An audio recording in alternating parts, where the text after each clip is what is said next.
السلام علیکم۔ آج جمعرات ہے، مارچ کی 17 تاریخ۔ پاکستان میں اس وقت شام کے 7، بھارت میں 7:30، اور یہاں ہمارے اسٹوڈیوز کی گھڑیوں میں صبح کے 10 بج رہے ہیں۔ وائس آف امریکہ واشنگٹن کی اردو سروس سے میں ہوں خالد حمید، خبروں کے ایک بلٹن کے ساتھ۔ امریکہ کے صدر جو بائیڈن نے یوکرین کے لیے $80 کروڑ مالیت کے نئے امدادی پیکج کا اعلان کیا ہے، جس کے بعد امریکہ کی جانب سے ایک ہی ہفتے میں یوکرین کو دی جانے والی امداد کی کل رقم بڑھ کر $1 ارب ہو گئی ہے۔ انہوں نے کہا کہ امریکہ کے علاوہ یورپ کے اتحادی متحد ہو کر یوکرین کی ہر ممکن مدد کر رہے ہیں۔ بائیڈن نے کہا کہ یوکرین کی مدد اس لیے کی جا رہی ہے کیونکہ وہ اپنی آزادی اور جمہوریت کی سربلندی کے لیے لڑ رہا ہے، جو دراصل ان کی اور ہماری قابل قدر مشترکہ میراث ہے۔ امریکی صدر نے خبردار کیا کہ یہ ایک لمبی لڑائی ہو سکتی ہے اور اس عزم کا اظہار کیا کہ روس کی جانب سے یوکرین کے شہریوں پر غیر اخلاقی حملوں کے مقابلے میں امریکی عوام یوکرینیوں کے ساتھ کھڑے رہیں گے۔ امریکہ کے صدر 24 مارچ کو برسلز میں منعقد ہونے والے نیٹو کے سربراہ اجلاس میں شرکت کریں گے۔ اس وقت یوکرین پر روسی جارحیت کو 1 ماہ ہو چکا ہوگا۔ یوکرین کے صدر ولادیمیر زیلنسکی نے جمعرات کو اپنے ویڈیو خطاب میں مدد کی اپیل کرتے ہوئے جرمن پارلیمنٹ کو بتایا کہ یورپ میں آزادی اور جبر کے درمیان ایک نئی دیوار کھڑی کی جا رہی ہے، اور یہ دیوار یوکرین پر گرنے والے ہر بم اور نہ کیے جانے والے فیصلوں کے ساتھ بڑی ہوتی جا رہی ہے۔ انہوں نے جرمنی کی جانب سے روس سے قدرتی گیس لے جانے کے لیے اب معطل ہونے والے نارڈ اسٹریم 2 پائپ لائن منصوبے کی حمایت پر تنقید کرتے ہوئے کہا کہ جرمنی نے اپنے اقتصادی خدشات کو یوکرین کی سلامتی سے پہلے رکھا ہے۔ زیلنسکی نے کہا کہ ہم نے آپ پر بھروسہ کیا، ہم نے آپ کو بتایا تھا کہ نارڈ اسٹریم 2 منصوبہ جنگ کے لیے ایک طرح سے تیاری تھی۔ یوکرین کے دارالحکومت کیف میں امریکہ کے سفارت خانے نے بتایا ہے کہ روسی فوج نے آج چرنیف شہر میں فائرنگ کر کے روٹی کے لیے قطار میں کھڑے 10 افراد کو ہلاک کر دیا۔ سفارت خانے نے اپنے ٹویٹ میں کہا کہ ہم یوکرین میں ہونے والے سنگین جرائم کی جواب دہی کے لیے ہر ممکنہ آپشن پر غور کر رہے ہیں۔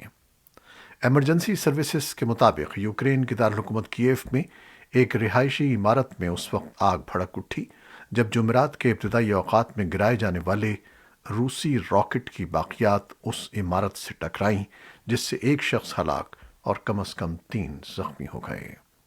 فائر فائٹرز نے 16 منزلہ عمارت کی اوپر کی منزلوں سے 30 افراد کو باہر نکالا اور 1 گھنٹے میں آگ پر قابو پا لیا۔ رپورٹس کے مطابق روس کو یوکرین کے خلاف جنگ کے دوران کئی سائبر حملوں کا سامنا ہے۔ الجزیرہ نیوز چینل نے ایک رپورٹ میں کہا ہے کہ ان سائبر حملوں میں کریملن، ایروفلوٹ ایئر لائنز اور سبر بینک کی ویب سائٹس متاثر ہوتی ہیں۔ برطانیہ کی وزارت دفاع کا کہنا ہے کہ یوکرین میں تمام محاذوں پر روس کے بڑے پیمانے پر حملے رک گئے ہیں۔ برطانوی نشریاتی ادارے BBC کے مطابق روس کی فوج نے حالیہ ایام میں زمین، سمندر اور ہوا میں کم سے کم پیش رفت کی ہے۔ رپورٹس کے مطابق روس کو مسلسل بھاری نقصان ہو رہا ہے۔ یوکرین پر روسی حملے کو 3 ہفتے بیت چکے ہیں۔ اس حملے کے پیش نظر نہ صرف یوکرین کے شہری اپنے ہی ملک میں دربدر ہو کر سر چھپانے کے لیے جگہ ڈھونڈ رہے ہیں، بلکہ دیگر ممالک سے تعلق رکھنے والے باشندے بھی محفوظ مقامات کے لیے سرگرداں ہیں۔ ایک محتاط اندازے کے مطابق تقریباً 3000 افغان باشندے یوکرین پر روسی یلغار کے باعث یوکرین میں پھنس چکے ہیں۔ یہ وہ باشندے ہیں جنہیں طالبان کے دوبارہ برسر اقتدار آنے کے بعد بہتر مستقبل اور پناہ کی خاطر اپنا ملک چھوڑنا پڑا تھا، تاہم اب وہ روسی حملے میں پھنس چکے ہیں جہاں سے باہر نکلنے کا کوئی واضح راستہ نظر نہیں آتا۔ بھارت کے حکام نے تصدیق کی ہے کہ روس سے رعایتی نرخوں پر خام تیل خریدنے کے لیے مذاکرات ہو رہے ہیں۔ نئی دہلی کی جانب سے یہ فیصلہ ایسے موقع پر سامنے آیا ہے جب مغربی ممالک نے یوکرین پر حملے کے بعد روس پر پابندیاں عائد کر رکھی ہیں۔ واشنگٹن میں جب وائٹ ہاؤس کی پریس سیکریٹری جین ساکی سے پریس بریفنگ میں اس امکان کے بارے میں پوچھا گیا کہ بھارت خام تیل کی رعایتی روسی پیشکش کو قبول کر سکتا ہے، جس پر انہوں نے کہا کہ کسی بھی ملک کے لیے ہمارا یہ پیغام ہے کہ ہم نے جو پابندیاں لگائی ہیں ان کی پابندی کریں۔ تاہم جین ساکی نے یہ بھی کہا کہ انہیں یقین نہیں ہے کہ بھارت کی روس سے تیل کی خریداری سے ان پابندیوں کی خلاف ورزی ہوگی۔ بھارت اور چین کے درمیان مشرقی لداخ میں لائن آف ایکچول کنٹرول پر سرحدی کشیدگی میں اضافے کے 2 سال بعد ایسا محسوس ہوتا ہے کہ دونوں ملکوں کے رشتوں پر جمی برف پگھلنے والی ہے۔ بھارتی میڈیا کی رپورٹس کے مطابق چین نے بھارت کے سامنے کئی تجاویز پیش کی ہیں، جن میں سب سے پہلے چین کے وزیر خارجہ وانگ یی کا بھارت کا دورہ ہے۔ اس کے علاوہ اس سال کے آخر میں اکتوبر یا نومبر میں چین میں برازیل، روس، بھارت، چین اور ساؤتھ افریقہ پر مشتمل گروپ بریکس کا اجلاس ہونے والا ہے۔ چین چاہتا ہے کہ بھارت کے وزیر اعظم نریندر مودی اس میں بالمشافہ شرکت کریں۔ رپورٹس کے مطابق چینی وزیر خارجہ کے دورے کی تیاری چل رہی ہے، تاہم نہ تو نئی دہلی میں واقع چینی سفارت خانے نے اس کی تصدیق کی ہے اور نہ ہی بھارت کی وزارت خارجہ نے۔ رپورٹس کے مطابق اگر چین کی تجاویز پر عمل ہوتا ہے تو نہ صرف یہ کہ دونوں ملکوں کے وزرائے خارجہ ایک دوسرے کے ملک کا دورہ کریں گے، بلکہ دونوں میں مذاکرات کا آغاز ہو جائے گا اور پھر بھارتی وزیر اعظم کا چین کا دورہ بھی ممکن ہو سکے گا۔ پاکستان کے شہر کوئٹہ میں حالیہ دہشت گردی تھریٹ کے بعد شہر میں سیکیورٹی ہائی الرٹ کر دی گئی ہے۔ آج اور کل شہر کے تمام سرکاری اسکولز 2 روز کے لیے بند کر دیے گئے ہیں، جبکہ جمعرات اور جمعے کو ہونے والے میٹرک کے سالانہ پرچے بھی ملتوی کر دیے گئے ہیں۔ ریلوے اسٹیشن، ہسپتالوں اور بازاروں میں پولیس اور دیگر قانون نافذ کرنے والے اداروں کی گشت میں اضافہ کر دیا گیا ہے۔ محکمہ داخلہ بلوچستان نے تمام کمشنرز اور ڈپٹی کمشنرز اور پولیس افسران کو الرٹ رہنے اور شہر کے خارجی اور داخلی راستوں پر کڑی نگرانی کی ہدایات جاری کر دی ہیں۔ سندھ پولیس نے ہائی کورٹ کے حکم پر صوبے کی تمام پبلک سیکٹر یونیورسٹیز کے خواتین ہاسٹلز میں پولیس کانسٹیبلز اور کمانڈوز کو تعینات کر دیا ہے تاکہ طالبان کی حفاظت کو ممکن بنایا جا سکے۔ یہ حکم لاڑکانہ کی بے نظیر میڈیکل یونیورسٹی میں 2 طالبات کی مبینہ خودکشی اور Peoples University of Medical Sciences for Women میں بھی ایک ہراسانی کا کیس سامنے آنے پر دیا گیا ہے۔ اگرچہ حکومت کا کہنا ہے کہ وہ ان واقعات کی مکمل تحقیقات کر رہی ہے اور ان میں ملوث لوگوں کے خلاف سخت انتظامی کارروائی بھی دیکھی گئی ہے، لیکن انسانی حقوق کے کارکن عدالتی حکم پر قانون نافذ کرنے والے اداروں کے اہلکاروں کی تعیناتی پر سخت اعتراض کر رہے ہیں۔ طالبان کی وزارت صنعت کو تجارت کے ترجمان نے بتایا ہے کہ 140 ٹن کارگو لے جانے والے ٹرک بدھ کو کابل سے ازبک دارالحکومت تاشقند کے لیے روانہ ہوئے۔ طالبان کی وزارت صنعت و تجارت کے ترجمان نے وائس آف امریکہ کو بتایا کہ یہ کھیپ ایک دن پہلے پاکستان سے تورخم بارڈر کراسنگ کے ذریعے افغان دارالحکومت پہنچی تھی۔ ایک پاکستانی اہلکار نے وائس آف امریکہ کو بتایا کہ تجارتی کارگو بھارت کے شہر ممبئی سے روانہ ہوا اور پاکستان اور ازبکستان کے درمیان حال ہی میں طے پانے والے 2 طرفہ ٹرانزٹ ٹریڈ معاہدے کے تحت ازبک پہنچا۔ ازبک صدر شوکت مرزائیوف نے مارچ کے شروع میں اسلام آباد کے اپنے 2 روزہ سرکاری دورے کے دوران کئی دیگر دستاویزات کے ساتھ اس معاہدے پر بھی دستخط کیے تھے۔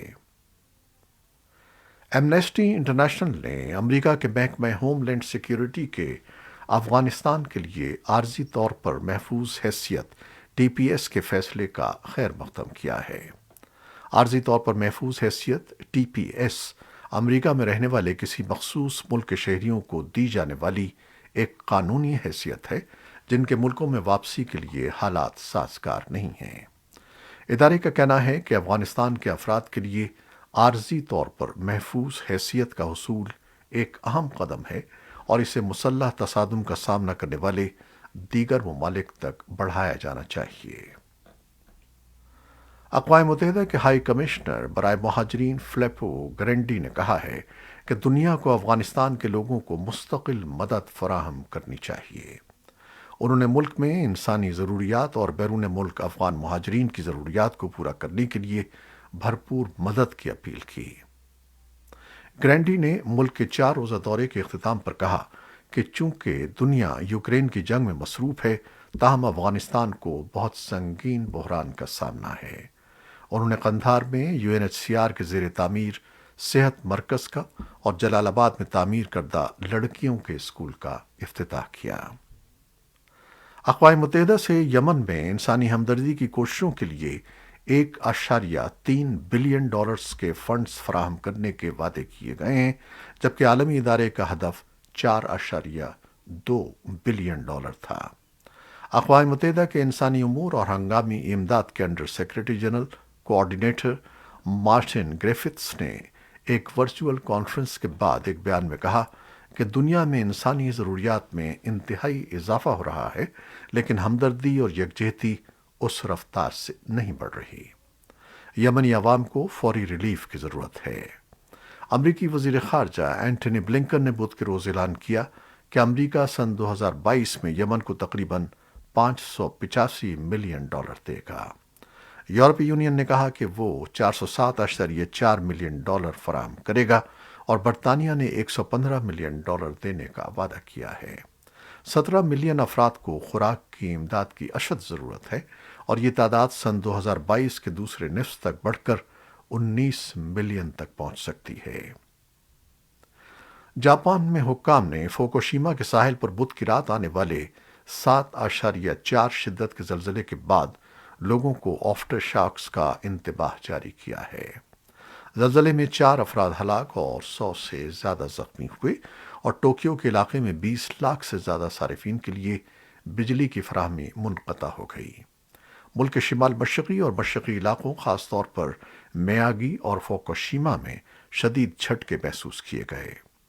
جاپانی کابینہ کے چیف سیکرٹری ہیرو کازوما تسونو نے کہا کہ توہوکو شکانکن بلٹ ٹرین زلزلے کے بعد پٹڑی سے اتر گئی، لیکن 100 مسافروں میں سے کوئی بھی زخمی نہیں ہوا۔ امریکی فیڈرل ریزرو نے 1980 کی دہائی کے اوائل سے بدترین افراط زر پر قابو پانے کے لیے ایک کوشش کا آغاز کیا تھا، اور اب اسی کوشش کے تحت بینک نے قلیل مدتی سود کی شرح میں اضافہ کر دیا ہے اور اس سال ممکنہ طور پر 7 بار اضافے کا اشارہ دیا ہے۔